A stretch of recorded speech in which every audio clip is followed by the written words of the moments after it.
Espera un momento fuera de la sala. Espera un momento fuera de la sala.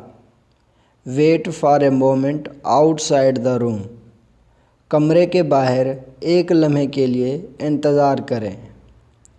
Aspera का मतलब होता है wait, यानी इंतज़ार करें या इंतज़ार यूँ समझें। उनका मतलब होता है एक। मोमेंटो का मतलब होता है लम्हा, यानी मोमेंट। फोएडा का मतलब होता है आउटसाइड, यानी बाहर। दे का मतलब होता है के। ला ये उसको ज़ाहिर कर रहा है कि कमरा क्या है जी, मुअन्नस है। ला साला दा रूम, कमरा। तो एस्पेरा उन मोमेंटो फुera de la sala। Wait for a moment outside the room. कमरे के बाहर एक लम्हे के लिए इंतज़ार करें। Ella rechazó su propuesta। Ella rechazó su propuesta। She refused his proposal। उसने उसके प्रपोज़ल से इनकार कर दिया।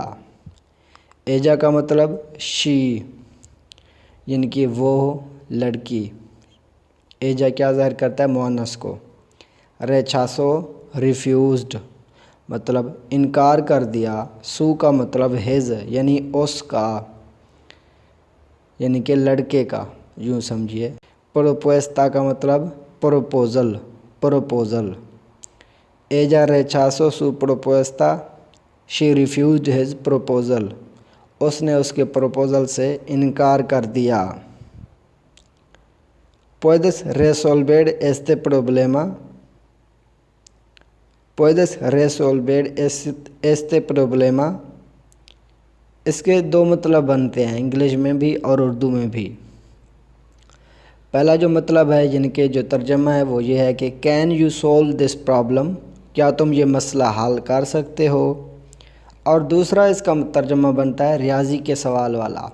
रियाजी के सवाल को हल करना भी यानी कि रियाजी का जो सवाल होता है उसको भी प्रॉब्लम कहा जाता है, यानी प्रॉब्लेमा स्पेनिश में उसको भी कहा जाता है। यानी कि can you do this problem, क्या तुम ये सवाल हल कर सकते हो, मतलब रियाजी का सवाल, जमा मनफी और तकसीम ज़र वगैरह जो भी होता है।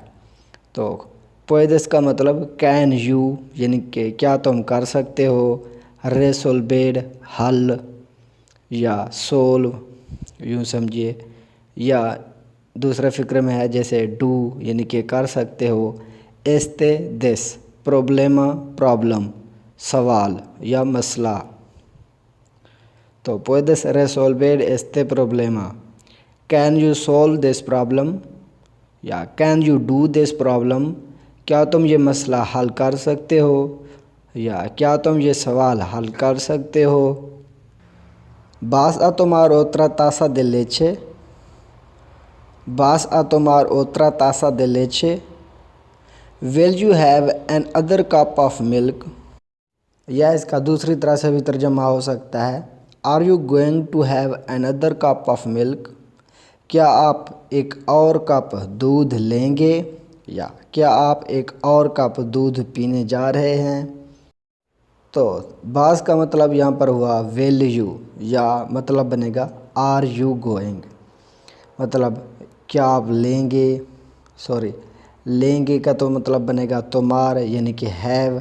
यू समझिए बास आ तुम्हार, विल यू हैव या are you going to have, क्या आप लेंगे या आप जा रहे हैं पीने के लिए क्या। ओत्रा तासा एन अदर कप। ओत्रा का मतलब दूसरा, तासा का मतलब कप यानी प्याला।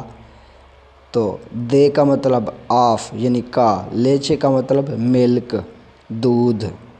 बास आ tomar otra taza de leche। Will you have another cup of milk या are you going to have another cup of milk, क्या आप एक और कप दूध लेंगे।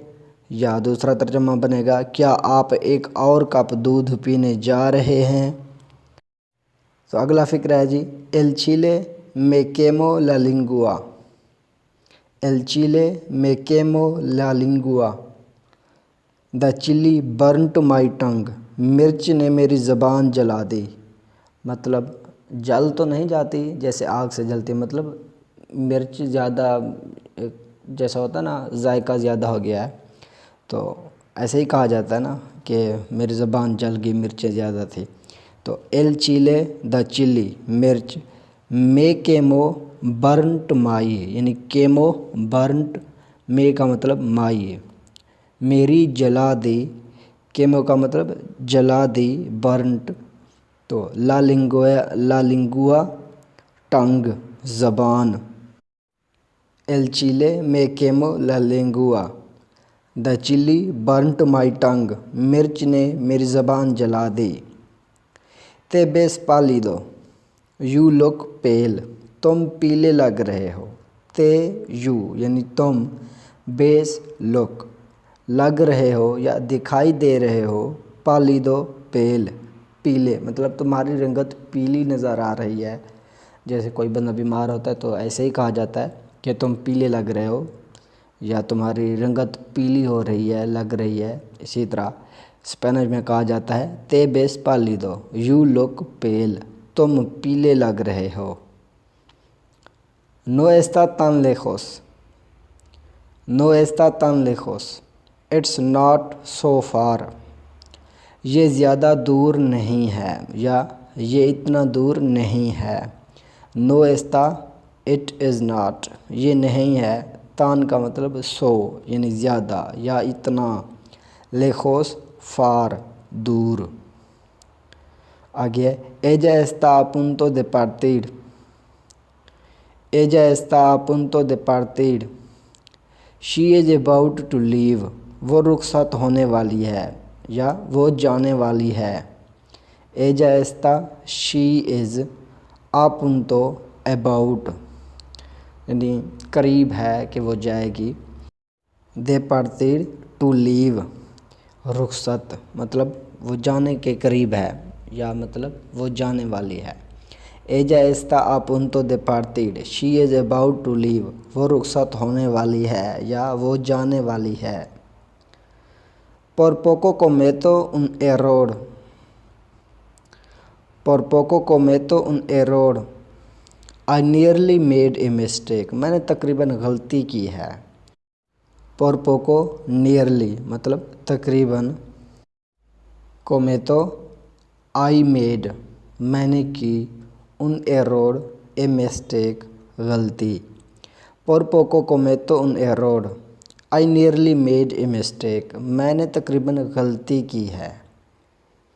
El teléfono sonó varias veces, el teléfono sonó varias veces, the telephone rang several times, telephone कई बार बजा या कई बार बजा है।